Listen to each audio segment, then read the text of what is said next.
Mangrol gang rape કેસમાં બે આરોપીઓને આજે દોષિત જાહેર કરવામાં આવ્યા છે। સોમવારે બંને આરોપીઓની સજા પણ જાહેર કરી દેવામાં આવશે। સુરતમાં આવેલા માંગરોળમાં ચકચારી ગેંગરેપ કેસમાં સુરતની સ્પેશિયલ પોક્સો કોર્ટે બે આરોપીઓને દોષિત જાહેર કર્યા છે।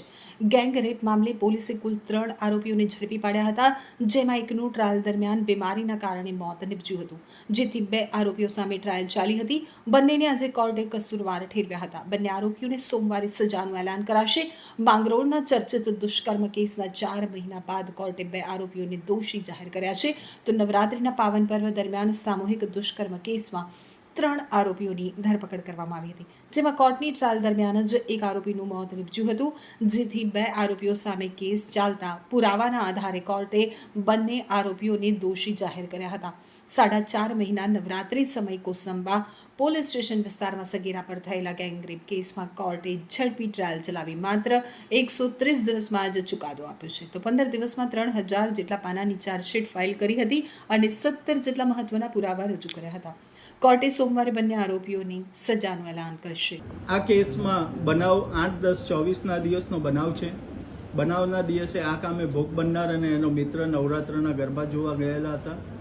ગરબા જોઈને પછી ગાડીમાં પેટ્રોલ ખલાસ થઈ ગયું, પેટ્રોલ ભરાવા જતા હતા અને ત્યારબાદ રસ્તામાં ભોગ બનનાર વોશરૂમ કરવા ખેતરમાં ગઈ બાજુમાં।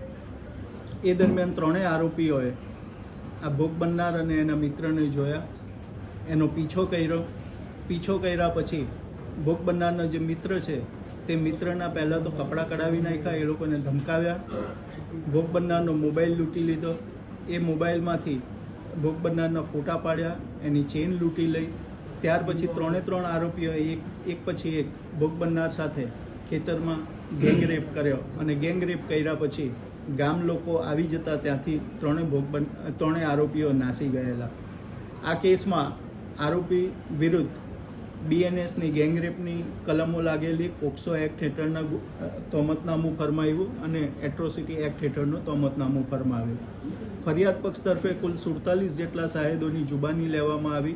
એ ઉપરાંત દસ્તાવેજી પુરાવાઓ રજૂ કરવામાં આવ્યા, જેવા કે FSLનો પુરાવો, મેડિકલ એવિડન્સ, પંચનામાનો પુરાવો, એક્સ્ટ્રા જ્યુડિશિયલ કન્ફેશનનો પુરાવો, આ બધો પુરાવો રજૂ કરવામાં આવ્યો અને સુરતના સ્પેશિયલ જજ શ્રી V પરમાર સાહેબે પ્રોસિક્યુશનના પુરાવાને માન્ય રાખ્યો અને આરોપીને આજરોજ કસૂરવાર ઠેરવ્યો। આરોપી મુન્નો અને રાજુ ઉર્ફે પાસપાન।